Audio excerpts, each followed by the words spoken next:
delighted to be here representing the Masons of Edinburgh today with 7 lodges from throughout the province supporting Big Hearts Community Trust, who are deep rooted obviously within the community of Dalry and Gorgie, which obviously Lodge Hearts of Midlothian are from. So just really happy to be here taking part and supporting that particular charity, and hopefully we all have a great day.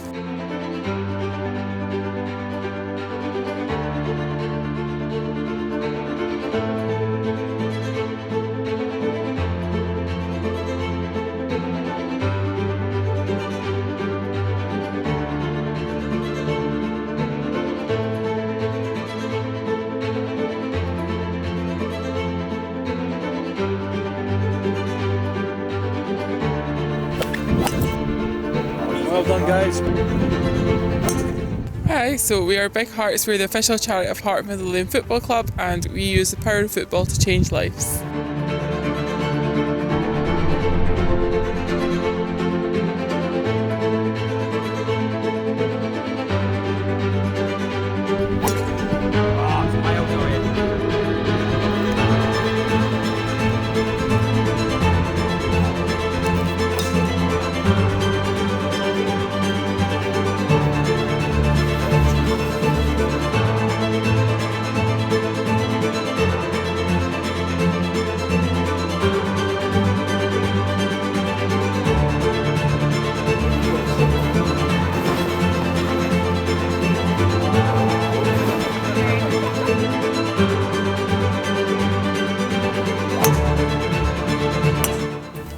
We're going on the tour.